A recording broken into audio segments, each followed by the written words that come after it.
श्री शिवाय नमस्तुभ्यम। दोस्तों, आप सभी लोग जानते हैं कि 7 अप्रैल 2025 यानी सोमवार को पड़ रही है चैत्र महीने की नवरात्रि दशमी तिथि। और दोस्तों, यह वह तिथि है जो चैत्र महीने में पड़ने वाली सबसे बड़ी तिथि है, क्योंकि यह सोमवार के दिन पड़ रही है और इसका बहुत ही बड़ा और विशेष महत्व होता है। पूज्य गुरु जी ने कहा है, अगर कभी भी मौका लग जाए और चैत्र महीने की दशमी तिथि सोमवार को पड़ जाए तो आप लोगों को 11 चावल के दाने का उपाय तो अवश्य ही करना चाहिए। इन दोनों का संयोग बहुत ही कम आता है। और दोस्तों, पूज्य गुरु जी ने अपनी शिव महापुराण की कथा में बताया है, इस दिन आपको 11 चावल दाने वाला उपाय तो अवश्य ही करना चाहिए, क्योंकि ऐसा दिन पूरे साल में सिर्फ एक ही बार आता है। और दोस्तों, आप सभी लोग जानते हो कि सोमवार दशमी का अगर सबसे बड़ा कोई उपाय है तो वह 11 चावल के दाने वाला उपाय है। तो दोस्तों, इस सोमवार के दिन आप लोगों को इस 11 चावल दाने वाले उपाय को जरूर करना है। बहुत सारे लोग होंगे जिन लोगों ने इस उपाय को ना किया हो, मतलब पूरा साल निकल गया और उन्होंने किसी भी दिन इस 11 चावल दाने वाले उपाय को ना किया हो। पर दोस्तों, आपके पास एक आखिरी मौका बचा हुआ है, जो कि 7 अप्रैल के दिन है। तो इस दिन आप लोगों को इस वाले उपाय को जरूर कर लेना है। भले ही आपने पूरे साल भर इस उपाय को ना किया हो, पर अगर आपने इस चैत्र महीने के दशमी के दिन अगर इस वाले उपाय को कर लिया तो आपको इस उपाय को करने का वह फल मिलेगा जिसकी आपने कभी कल्पना भी नहीं करी होगी। इसीलिए आप लोग इस वाले उपाय को एक बार जरूर कर लेना, ताकि आप लोगों के हाथ से यह मौका ना जा सके और आपको इस उपाय को करने का फल मिल सके। दोस्तों, यह उपाय पंडित जी ने अपनी अभी की ही शिव महापुराण की कथा में बताया है, जिस उपाय को आज हम आपको बहुत अच्छे से समझाने वाले हैं। इस वीडियो को देखने के बाद इस उपाय को समझने के लिए आपको कोई और वीडियो को देखने की जरूरत नहीं पड़ेगी।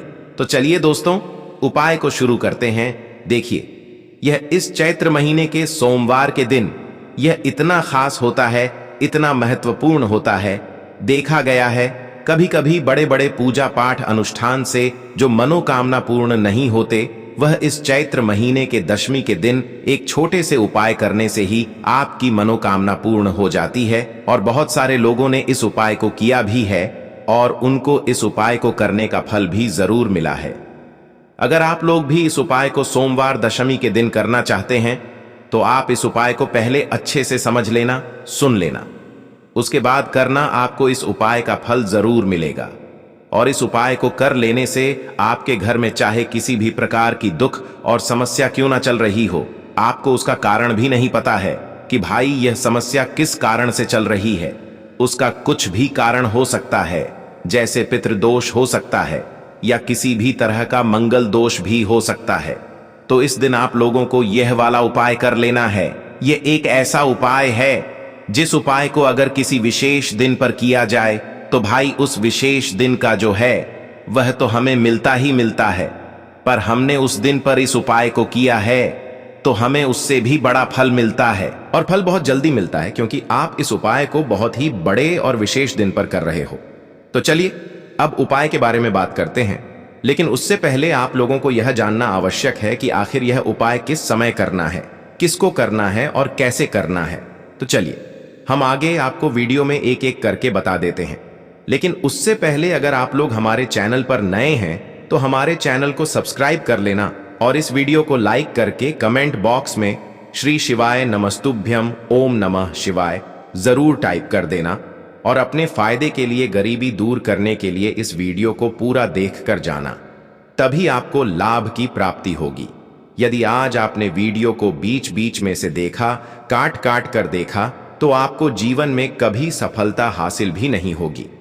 तो दोस्तों, इस 11 चावल के दाने वाले उपाय को हमें इस चैत्र नवरात्रि दशमी के दिन कैसे करना है, किसको करना है, किस समय करना है और कहां पर करना है, यह सारे सवालों के जवाब आपको इस वीडियो में मिल जाएंगे। और जो यह वीडियो देखेगा भाई, उसको 11 चावल के दाने वाला उपाय जरूर करना चाहिए, क्योंकि इस दिन एक चावल के दाने का भी बहुत ही बड़ा और विशेष महत्व होता है। और जब बात आ जाए 11 चावल के दाने की, तो यह सोने पर सुहागा वाली बात हो जाती है और यह एक बहुत ही बड़ा उपाय हो जाता है इस सोमवार दशमी तिथि का। तो अब दोस्तों इस 11 चावल के दाने वाले उपाय को आखिर करना किसको है? सबसे पहले हम लोग वह बात जान लेते हैं। तो देखो, घर की जो बड़ी माताएं बहनें होती हैं, उन माताओं बहनों में से कोई भी एक बड़ी माता बहन इस वाले उपाय को कर सकती है। और दोस्तों, अगर आप चाहें तो अपने घर में से सभी सदस्यों को भी इस उपाय को करवा सकते हैं। अगर किसी व्यक्ति की खुद की कोई मनोकामना है, खुद की कोई दुख और परेशानी है जो कि वह अपने लिए ही करना चाहता है, इस वाले उपाय को तो वह खुद अपने लिए भी कर सकता है। बाकी अगर कोई घर में से ऐसा है जो कि अपने पूरे घर परिवार की सुख और शांति के लिए यह वाला उपाय करना चाहता है, तो भाई वह भी कर सकता है। उसमें भी कोई दिक्कत वाली बात नहीं है। कहने का मतलब यह है कि इस उपाय को हर एक सदस्य भी कर सकता है और पूरे घर परिवार के सदस्य के लिए घर की बड़ी माताओं बहनों में से कोई एक माता बहन भी कर सकती है। माताएं बहनें अगर घर में उपस्थित ना हो या वह यह वाला उपाय ना कर पा रही हो, तो फिर घर का कोई बड़ा सदस्य भी इस 11 चावल के दाने वाले उपाय को कर सकता है, चाहे फिर वह पुरुष ही क्यों ना हो। उसमें कोई भी दिक्कत वाली बात नहीं है।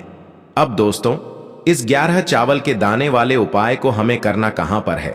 हमें इसे शिव जी के मंदिर में जाकर करना है। बहुत सारे लोग प्रश्न करते हैं, हर एक उपाय को करते समय क्या हम इस उपाय को घर पर कर सकते हैं? तो इस वाले उपाय को आप घर पर नहीं कर सकते हो। इस वाले उपाय को करने के लिए आपको शिव जी के मंदिर ही जाना पड़ी रहेगा। उसके बाद में दोस्तों जो अगला प्रश्न निकल कर आता है वो यह आता है इस उपाय को लेकर कि आखिर इस उपाय को हमें किस समय करना है, सुबह के समय करना है कि शाम के समय करना है? तो देखो, इस वाले उपाय को आप लोग सुबह के समय भी कर सकते हो और शाम के समय प्रदोष काल में भी कर सकते हो। अब अगर आप पूछो कि भाई सबसे उत्तम समय कौन सा रहेगा इस 11 चावल के दाने वाले उपाय को करने का, तो हम आपसे बस यही कहेंगे कि इस उपाय को आप सुबह के समय करेंगे तो ज्यादा बेहतर होगा। बाकी अगर प्रदोष काल शाम के समय भी करेंगे तो भी अच्छा होगा, उसमें कोई भी दिक्कत वाली बात नहीं है।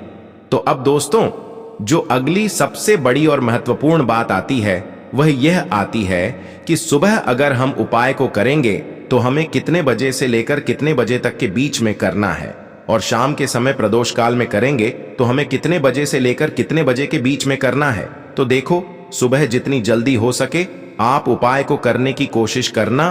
बाकी अगर किसी कारणवश लेट भी हो जाओ, थोड़ी देर भी हो जाए, तो 10 या 11 बजे तक भी आप उपाय कर लेना, पर 12 बजे से ज्यादा देरी ना हो, ठीक है? इस बात का ध्यान रखना।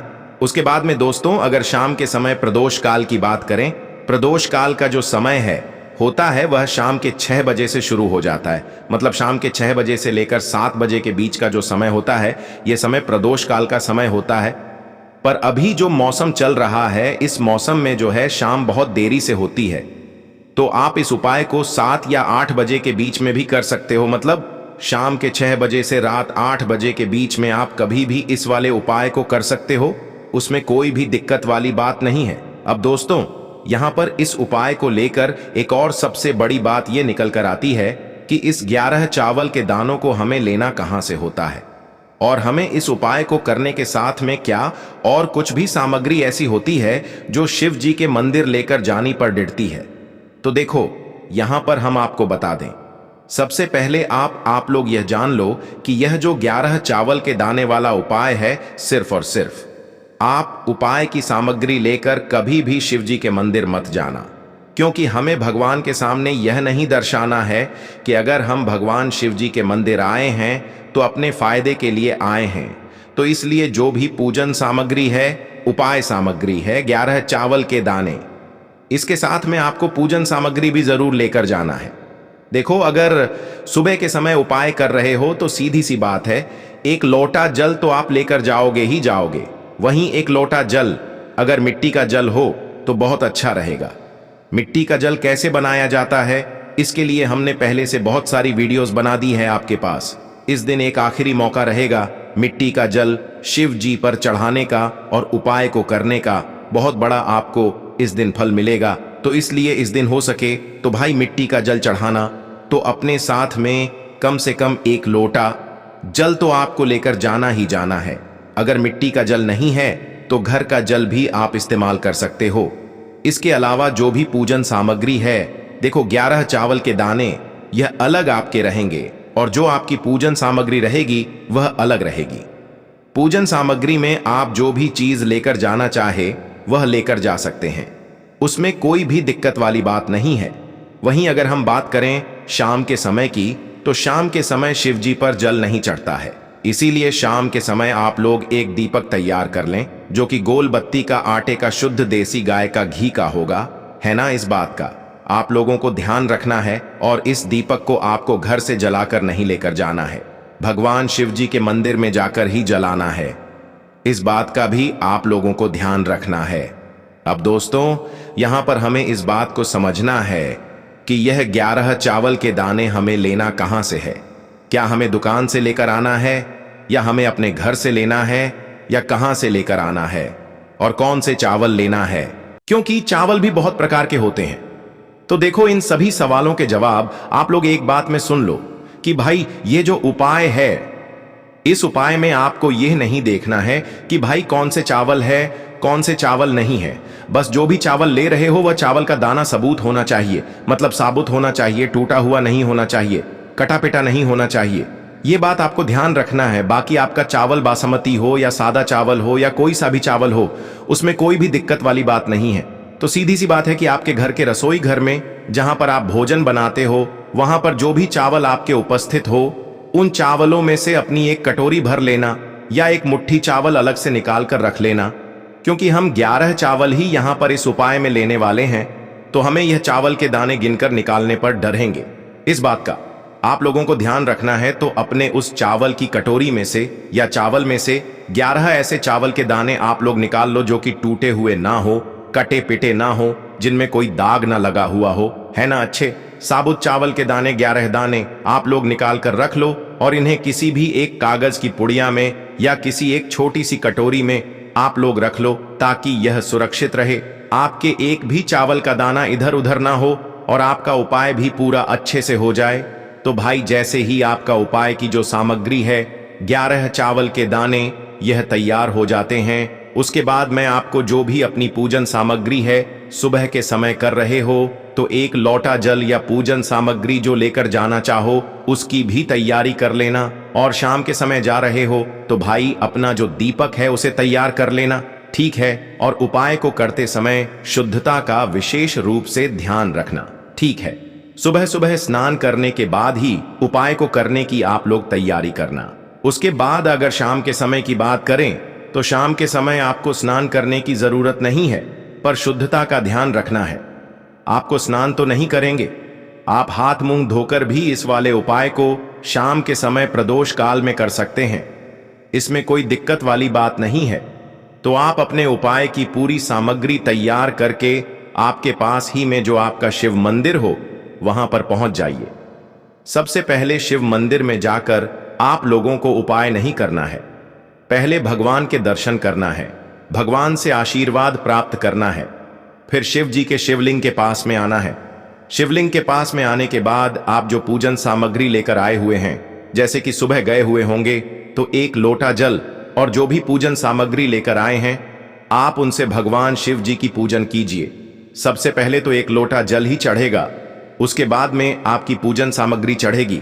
उसके बाद में अगर दोस्तों शाम के समय अगर आप इस उपाय को कर रहे हो तो अपने साथ में कम से कम एक जो दीपक है गोल बाती का, जो आप अपने साथ में लेकर गए हो, उस दीपक को मंदिर में जाकर अपनी माचिस से जलाना है और उस दीपक को शिवलिंग के पास में रखना है, ठीक है।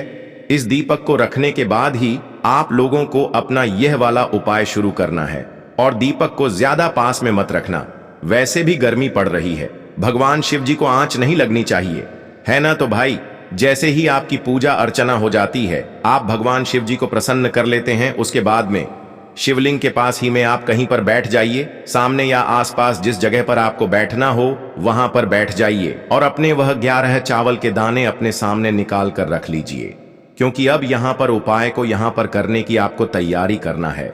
और इस तरीके से जब आप उपाय करेंगे, पूजन सामग्री करने के बाद, पूजन अर्चना करने के बाद, तो आपको उपाय का फल बहुत जल्दी और बहुत बढ़ा होकर मिलेगा। तो अपने 11 चावल के दाने अपने सामने निकाल कर रख लेना और यह जो उपाय है यह आपकी सीधे हाथ की हथेली से होगा, इसलिए इस बात का भी विशेष रूप से ध्यान रखना है। तो सीधे हाथ की हथेली का प्रयोग करके ही आप लोग अपना इस वाले उपाय को करना। अपने सामने जो भी आपकी कागज की पुड्डियां हैं उसको खोलकर रख लो, या कटोरी है तो भाई उसे अपने सामने रख लो और अपने वह 11 चावल के दाने निकाल लो। ठीक है। उसके बाद में दोस्तों, अब आपको क्या करना है कि शिवलिंग आपके सामने होगी, तो आपने वह 11 चावल के दाने एक एक करके आपको शिवजी के शिवलिंग के ऊपर चढ़ाना है। कहां पर चढ़ाना है? शिवलिंग के ऊपर चढ़ाना है और कहीं पर भी नहीं चढ़ाना है। आपको अपने हथेली से तो शिवलिंग के ऊपर चढ़ना है, भले ही फिर वह अपने आप जलाधारी पर गिर जाए, या मतलब वहीं पर गिर जाए, उसमें कोई दिक्कत वाली बात नहीं है, पर आप चढ़ाओ। शिवलिंग के ऊपर ही तो आपको क्या करना है, अपना पहला चावल का दाना उठाना है, श्री शिवाय नमस्तुभ्यम बोलना है और शिवलिंग पर चढ़ा देना है। इसी तरीके से दूसरा चावल का दाना उठा है, शिवलिंग पर चढ़ाना है और मंत्र बोल देना है, और फिर तीसरा चावल का दाना उठाना है, श्री शिवाय नमस्तुभ्यम बोलना है और चढ़ा देना है। इसी प्रकार से आपको पूरे 11 चावल के दाने एक एक करके शिव जी के शिवलिंग के ऊपर चढ़ाना है और भगवान से प्रार्थना करते जाना है। मतलब प्रार्थना तो आपको आखिरी में करना है, पर हर एक चावल के दाने को चढ़ाते समय श्री शिवाय नमस्तुभ्यम जरूर बोलना है। उसके बाद ही में यह चावल का दाना शिवलिंग के ऊपर आपको चढ़ाना है। जैसे ही आपके 11 चावल के दाने शिवलिंग के ऊपर 4 हैंच जाते हैं, तो भाई उसके बाद में आपको क्या करना है, भगवान से अपनी मनोकामना बोलना है। मनोकामना भी कब बोलना है? जब आपका 11 चावल का दाना आपके सीधे हाथ की हथेली में हो और आप उसे चढ़ाने के लिए जा रहे हो। श्री शिवाय नमस्तुभ्यम बोलकर उस आखिरी चावल के दाने को शिवलिंग के ऊपर चढ़ा देना और भगवान से फिर अपनी वह मनोकामना बोल देना, जिस मनोकामना के लिए आप लोग अपना यह वाला उपाय कर रहे हो, जिस भी दुख और परेशानी के लिए आप लोग अपना यह वाला उपाय कर रहे हो। उसके बाद में जैसे ही आप अपनी मनोकामना बोल देते हो, आपका यह वाला उपाय पूरा हो जाता है। पर दोस्तों, उपाय को करने के बाद आप लोगों को 2 मिनट भगवान शिव जी के मंत्र का जाप जरूर करना है, और मंत्र का जाप करने के बाद भगवान से एक और बार प्रार्थना करना है अपनी मनोकामना के लिए, या अपनी जो भी दुख और परेशानी है उसके लिए। इसके बाद में आप लोग भगवान को देखकर भगवान से प्रार्थना करके उनसे आशीर्वाद लेकर वहां से उठ सकते हैं और अपने घर पर जा सकते हैं। बस दोस्तों, यहां पर यह वाला उपाय पूरा हो जाता है। इस तरीके से जो भी व्यक्ति छोटी छोटी चीजों का ध्यान रखते हुए इस 11 चावल के दाने वाले उपाय को करेगा, निश्चित सी बात है उसे उसकी मनोकामना जल्द ही पूर्ण होगी, और जो भी दुख और परेशानी है वह भी बहुत ही जल्दी दूर होंगे। दोस्तों, आपको यह वीडियो कैसा लगा? कृपया कमेंट करें और पंडित प्रदीप मिश्रा के नए वीडियो पाने के लिए इस चैनल को सब्सक्राइब करें। स्वस्थ रह मस्त रम। अगले वीडियो में फिर मिलेंगे। धन्यवाद। हर हर महादेव।